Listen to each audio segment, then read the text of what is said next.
Seguimos con esta tradición que se recupera con orgullo. Falamos da salgadura da sardiña e seguimos con Miguel Ángel Pérez, que é presidente da Asociación de Amigos de Salgadeiras de Moreiras.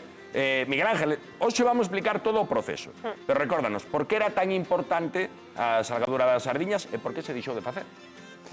Bueno, era importante, era unha actividade que non só no Grove, evidentemente, senón en boa parte da costa galega se levaba a cabo e era unha actividade principal, como pudera ser hoxe o mundo da conserva. Poblacións enteiras se dedicaban prácticamente a eso, e non só a salgadura, senón eso provocaba que, lóxicamente, houbera mariñeiros que tuveran que sair ao mar a buscar o peixe, non? Era un proceso completo que dou moita vida na costa galega, pero que, bueno, rematou coa chegada de outros métodos de conservación, como foi a conserva hermética, a conserva en lata, non?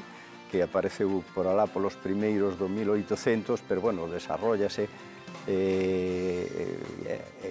aplícase aquí un pouco máis adiante, pero pouco a pouco foi gañando terreno e, efectivamente, as últimas salgaduras que se fixeron con sardiña así en fresco, pois deberon ser por lo 1940, entre 40 e 50, non? Aí rematou o proceso.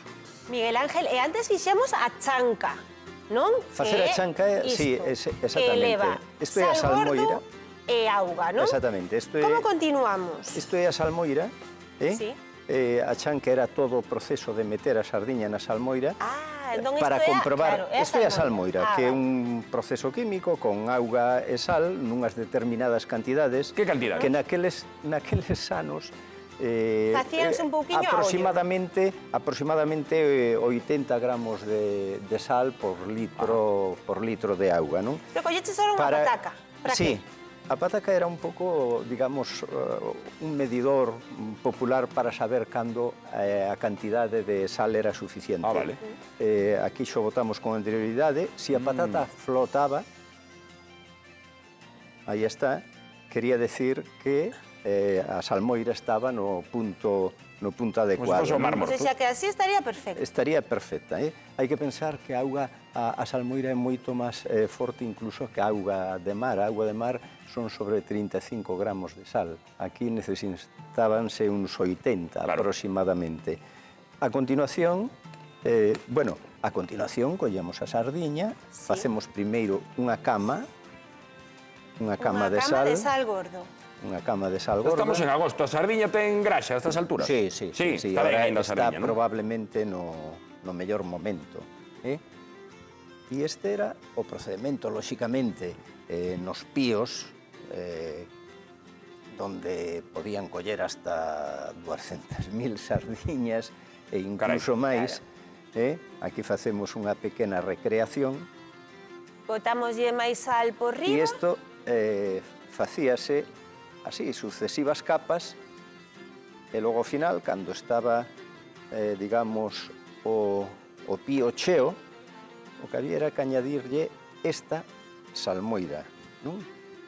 Se vertía sempre nunha esquiniña e aí se botaba... Vale, xa entendo. Sin que cubrira de todo, Sin que cubra de todo. De todo, porque o efecto da salmoira vai a facer tamén que os líquidos que ten o peixe que se vayan soltando. Estamos facendo aquí en cristal, nunha bandexa, pero na cesta na que recreades, facedelo pois cos elementos da época e digamos que a grande escala, porque xa de facer o proceso compensa conservar moitas sardiñas. Como se chaman eses cestos nos que poñedes a sardiña antiga? Tabales, panderetas, tiña moitos nomes, dependendo do lugar onde se fixera, tiña un nome distinto, como pasa con tantas outras cousas, pero o máis coñecido son os tabais, que son esas caixas de madeira onde logo saían ao mercado. Isto veíamolo en todas as tiendas dos nosos barrios. Falamos de tempos agora. Canto tempo debe estar a sardiña neses tabais e despois canto tempo queda conservada? No, primeiro, o tempo que ten que estar na salmoira. Isto permanecía aquí aproximadamente entre 10 e 15 días tiña que estar na salmoira para que ela fixera o efecto necesario para unha mellor conservación posterior. O tempo, o sea, os 10, 15 días, determinábase un pouco en función do tamaño da sardiña e da graxa que tuvese.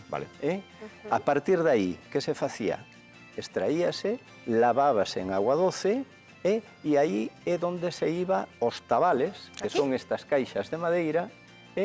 Abro aquí? Sí, podes abrir aí perfectamente. E máis, podemos ver a sardiña. Aquí está rematado o proceso, todo por aquí. Xa se ule, Xa se ule. Este proceso de colocalas nas caixas estas de madeira era o estivar, colocar. Traballo feito por mulleres. Bueno, prácticamente todo o traballo que se facía... Que se ve que está todo perfectamente pensado para aproveitar o produto e o espazo. Exactamente.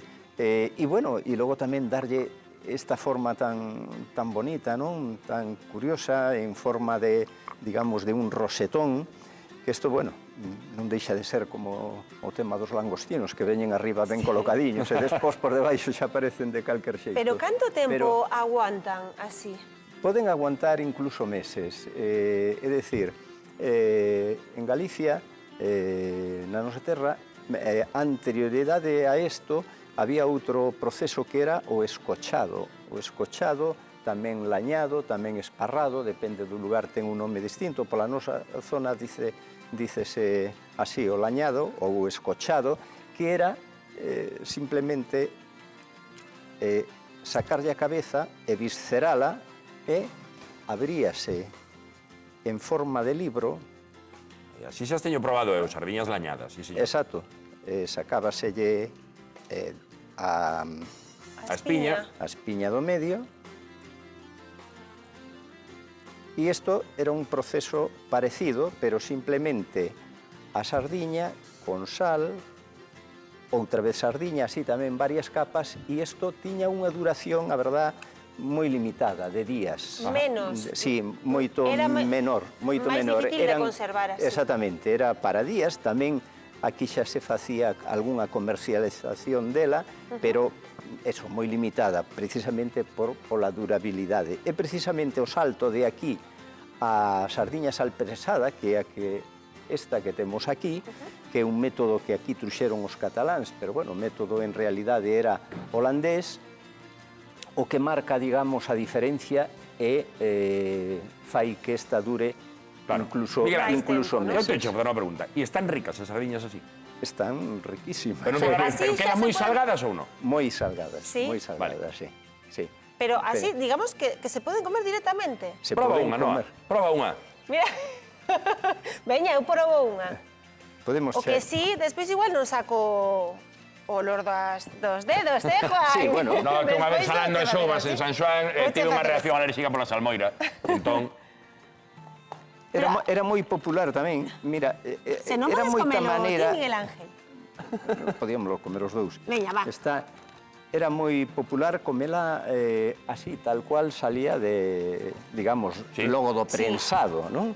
Tamén era moi popular nas casas nosas quentalas encima das cociñas de ferro, como se fora unha plancha, pero simplemente quentalas, non? Ou incluso cocida con unhas patatas, non? Pero comelas así era moi popular. A ver, pero que lle estás a facer? Bueno, Como isto era... aplastándoos? Sí, era... Bueno, incluso a xente maior que nos este vendo que recordará isto perfectamente, estas poñíanse así en un papeliño de estraza e logo no quicio dunha porta se pechaba a porta e aplastaba... Quedaba aplastada. E así secaban un pouco máis. Sí, bueno, estas aínda están moi frescas, saliron da prensa fai uns días. Vamos a probar tamén. Imos aló. Isto non hai xeito fino de comelo. Hai un pouquiño? Sí, hombre. Un chisco, nada Hai a máis. espiña, non é máis de espiña. Eu sí, eu son de todo. A ver. Aí estamos, un Pero que trociño che saco a pequeno. pel para que non leve as escamas que se fai. Non te preocupes, eu... Se fai eu- desagradable. Bueno, claro, porque Eu isto dolle praia. salgabas así con escama e todo. Sí, pero bueno, eso a piel Xa quitábaselle, retira, xa se por ver retira, pero o proceso era, mentras que o escochado se visceraba totalmente, para facer o sal presado enteiras. van enteiras. Sí, señor. Sabor forte, intenso, Forte, diría eu. intenso. Sí. un ibérico. Sí, seguro que queres. Bueno, claro, hoxe que temos unha cortada de xamón, realmente é como se fose un ibérico, pero de sardiña. Pois sí. Sí, señor. Non, está ben rico, Pois algo que se fixo Gústame. durante moitos anos por necesidade, evidentemente, para conservar o peixe, que agora se recupera tamén por amosar a tradición e por non perder estes sabores de antes, que son exquisitos e espectaculares. Parabéns por todo o que estades facendo dentro da asociación e moitas grazas por visitarnos. Sí.